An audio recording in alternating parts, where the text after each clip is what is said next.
ni Jesus kung kanina ay sinabi niyang ikaw ay Pedro, ikaw ay bato at sa batong ito itatayo ko ang aking simbahan. Ganon ang pagkasabi ng ating Panginoon sa pagpupuri kay Pedro kanina doon sa tamang sagot niya. Ay ngayon naman sinabi niya, lumayo ka Satanas o sa likod ko Satanas. Tinawag ng ating Panginoong Jesus na Satanas si Pedro.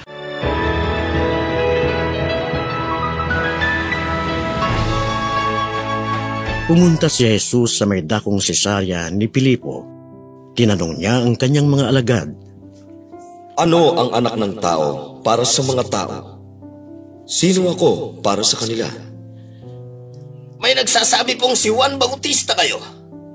May iba pang nagsasabing si Elias ka o si Jeremias o isa sa mga propeta kaya.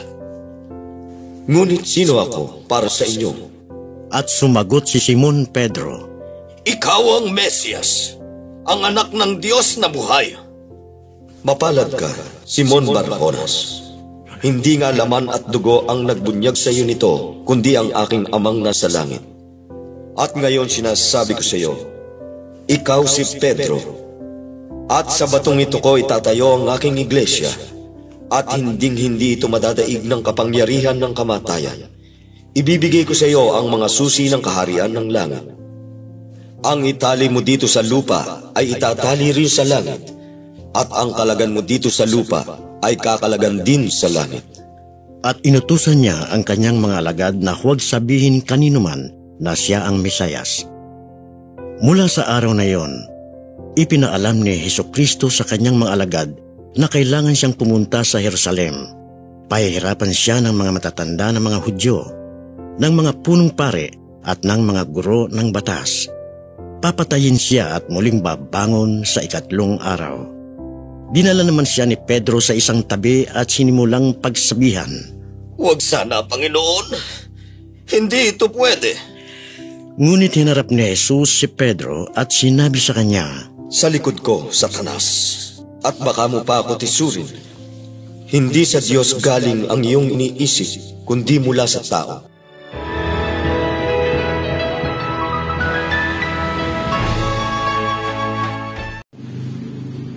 Isang mapagpalang Huwebes ng umaga po, mga kapatid.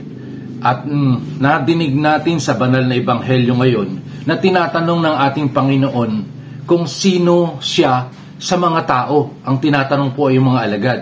At sinabi nga ng mga alagad na ang ilan ay nagsasabing ikaw ay si Juan, ang ilan ay ikaw ay si Elias, at kung sino-sino pang mga naunang propeta. At ito na yung main purpose ng ating Panginoon. Kaya niya tinanong yon, ay sa inyo naman, sino naman ako para sa inyo? Gusto niyang malaman yung stand ng mga alagad. Mahirap kasi yung hindi nagkakaintindihan. Sa ganitong pangyayari, naalala ko yung pangyayari noon sa seminaryo, yung misunderstanding. Meron akong kaibigan, inutusan siya ng pari. Sabi niya, Bong, kunin mo nga yung basahan. So pumunta siya doon sa agad-agad na tumakbo, kumuha ng basahan. Hindi niya, pagbigay niya ng basahan sa pari, sabi, Bong, anong pinapakuha ko sa iyo? Sabi, basahan po.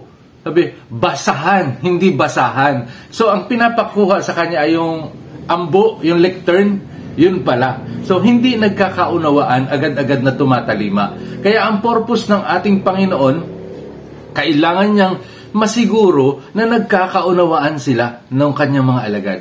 Sino nga ba ako para sa inyo? Yun yung tanong. At ang sumagot na ay si Pedro, si Simon. Ito si Simon, pansinin natin na talagang bida-bida ito. Yung una-una lagi siya na paminsan-minsan ay sumasablay. Hindi lang paminsan-minsan, madalas sumasablay. Pero sa pagkakataong ito, sinabi niya yung kanyang pagkakilala sa Panginoon. Ikaw po ang Mesiyas. Ikaw ang anak ng Diyos na buhay na kasama namin.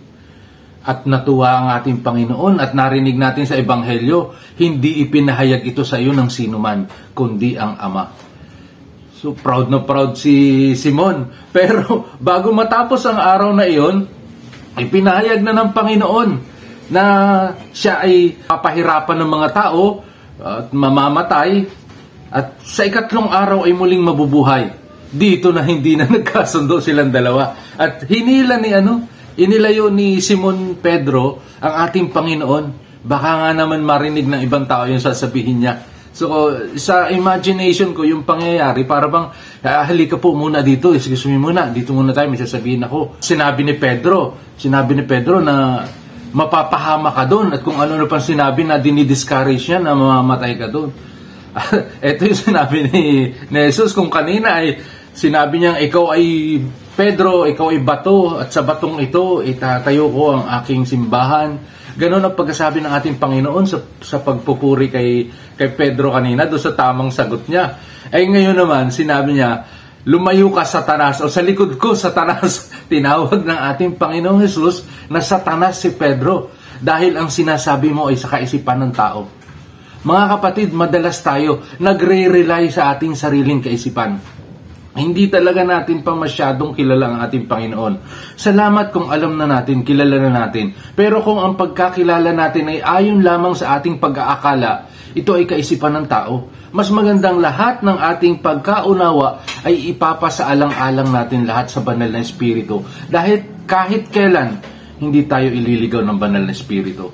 Ang ating pagkaunawa ay gagabayan niya upang maituwid. Sa nagkalat na fake news sa ngayon, akala natin sa dami ng fake news, sa dami ng kung ano-anong nagpipid, akala natin totoo. Pero kung tayo ginagabayan ng banal na Espiritu, makikita natin yung tunay na katotohanan. Ito yung resulta. Ito yung resulta ng inyong mga pinangangalandakan na kung ano-anong batas. Ito yung resulta, dito tayo tumingin sa pagkasira ng kalikasan. Hindi na kung saan, hindi na kung ano-ano pang batas na ini-input sa isip natin. Akala natin ay totoo. Akala natin ay tama. Magandang halimbawa dito yung sinasabi ni Governor Dolor sa kabila, sa Oriental.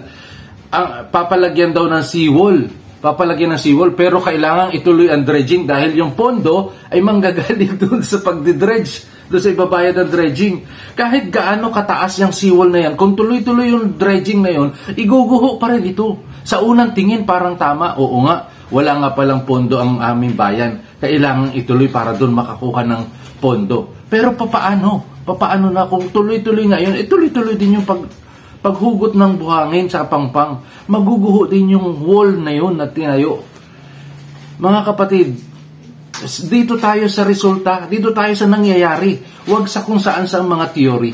Yun lamang po, yung katotohanan ang ating tingnan. Huwag tayong palason sa kung ano-anong pumapasok sa isip natin, na kaisipan ng tao. Dito tayo sa totoo, sa kaisipan ng Diyos, sa plano ng Diyos na sinisira natin. Life is beautiful. Maging mapanuri po tayo. Huwag tayong patibag doon sa mga kung ano-anong fake news na pumapasok sa mga newsfeed, sa isip natin. Huwag tayong patatalo. Meron dapat tayong isang direksyon. At yun ay ang gumawa ng mabuti. God bless us all. Kumusta ka, kaibigan ko? Kumusta ang lagay mo? Masaya ka ba ngayon sa kabuhayan mo? Kumusta ang iyong pag-aaral? Kumusta ang iyong trabaho?